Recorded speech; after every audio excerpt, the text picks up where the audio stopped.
Hello viewer, সবাইকে স্বাগতম। Muradpur IT centre আরও একটি নতুন ভিডিওতে সবাইকে স্বাগতম।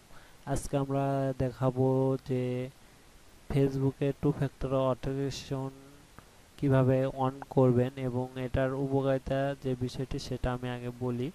এটার উপকারিতা মূলত আপনি যদি ফেসবুকের পাসওয়ার্ড কাউকে দেন, সেটা যদি হয়তো আপনার ফেসবুকের পাসওয়ার্ড কেউ জানে, যে কোনোভাবে জেনে গেছে, সো এটা হবে কি, সে যদি লগ ইন করতে চায় সে লগ ইন করতে পারবে না।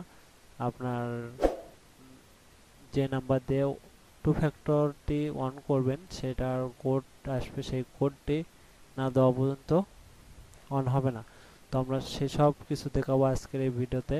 তো যারা এখনও সাবস্ক্রাইব করেননি অবশ্যই সাবস্ক্রাইব করে নেবেন। তো চলুন দেখে নিই সেসব বিষয়।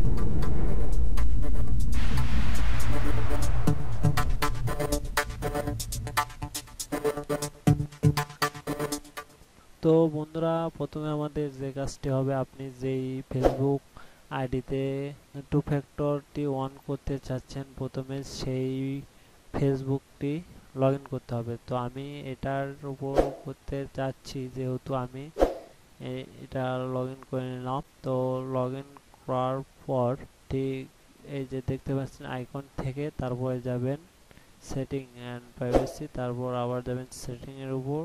সেটিংয়ের উপর ক্লিক করার পর এরকম ইন্টারফেস চলে আসবে। সো এখন আমরা যে কাজটি করব, এখন আমরা যাব, দেখুন এই পাশে এই যে সিকিউরিটি অ্যান্ড লগ ইন। তো এটার উপর আসার পর নিচে দেখতে পাচ্ছেন টু ফ্যাক্টর অথেন্টিকেশন, এর পাশে এডিট ক্লিক করে দেবেন। দেওয়ার পর আপনি যদি আপনার নাম্বার দিয়ে করতে চান তাহলে এই পাশটায় ক্লিক করে দেবেন। আমি যেহেতু অ্যাপস দিয়ে করব সেহেতু আমি ইউজ টু অথেন্টিকেটর অ্যাপসে ক্লিক করে দিলাম। সো এখন যে কাজটি হবে, মোবাইলে প্লে স্টোরে যেতে হবে। প্লে স্টোরে গিয়ে একটি অ্যাপস ডাউনলোড করতে হবে। সেই অ্যাপসটির নাম গুগল অথেন্টিকেটর।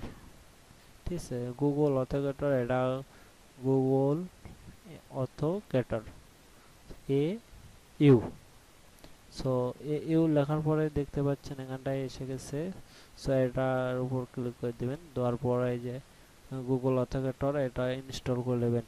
জাস্ট এটা ইনস্টল করে নিয়ে ওপেন করবেন। ওপেন করার পর নিচে দেখবেন একটি প্লাস আইকন, প্লাস আইকনের উপর ক্লিক করে দেবেন এবং তারপরে দেখতে পাবেন যে এরকম কিউআর কোড স্ক্যানার বের হবে।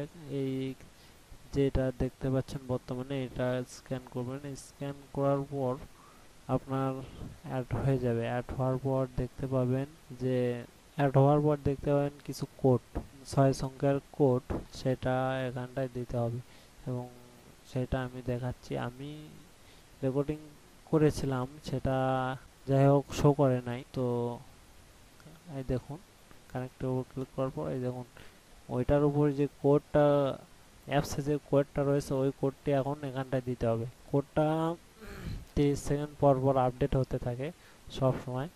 আমি দেখাতে পারলাম না, তার কারণ আমার মোবাইলটার স্ক্রিন রেকর্ডার যেটা আমি ইউজ করছি সেটা এই প্রসেসটা মানে আসলে শো করে না। আমি রেকর্ডিং করেছিলাম, পরে কেটে দিয়েছি। এই দেখুন আমার টু ফ্যাক্টর অথেন্টিকেশন চালু হয়ে গেছে, ওয়ান। এই দেখুন two factor authentication is one. So এখন যদি কেউ যদি আমার পাসওয়ার্ড যদি জেনেও থাকে তাহলে কিন্তু সে আমার যে অ্যাপসের যে কোডটি থাকবে সব সময় 30 সেকেন্ড পর পর যে আপডেট হবে, সে আপডেট কোডটা যদি সে না দিতে পারে তাহলে কিন্তু লগ ইন করতে পারবে না। এখন আমার কথা বলে, আমিও যদি কোনো এই ডিভাইস থেকে যদি এখন বের হয়ে আসি, বের হয়ে আসার পর যদি আবার লগ ইন করতে চাই তাহলে কিন্তু আমিও লগ ইন করতে পারবো না সেই কোডটা ছাড়া। আর আমার কাছে যেহেতু অ্যাপস, আমি তো লগ ইন করতে পারবো সেই কোড দিয়ে। আর যেহেতু সে যদি জানার পরও তো তার কাছে সেই কোডটি থাকবে না, তাহলে এইটা লগ ইন আমার ফেসবুক আইডিটা লগ ইন করতে পারবে না। তো আসলে এটা একটি মূল বিষয়, সবাই এটি অন করে রাখবেন আপাতত সিকিউরিটি হিসেবে। তো বন্ধুরা এই ছিল আজকের ভিডিও, আশা করি সবারই কাজে আসবে। যারা নতুন, যারা জানেন না তারা অবশ্যই টু ফ্যাক্টর অথেন্টিকেশনটা অন করে নেবেন। যারা ভিডিওটি দেখতেছেন তারা অবশ্যই ভিডিওতে একটি লাইক করে দেবেন। আর আপনি যদি আমার এই চ্যানেল নতুন দর্শক হয়ে থাকেন অবশ্যই চ্যানেলটি সাবস্ক্রাইব করবেন এবং পরবর্তী ভিডিওর নোটিফিকেশন পাওয়ার জন্য বেল আইকনটি অন করে নেবেন। তো বন্ধুরা দেখা হবে পরবর্তী কোনো নতুন ভিডিওতে, ততক্ষণ ভালো থাকবেন। ধন্যবাদ সবাইকে।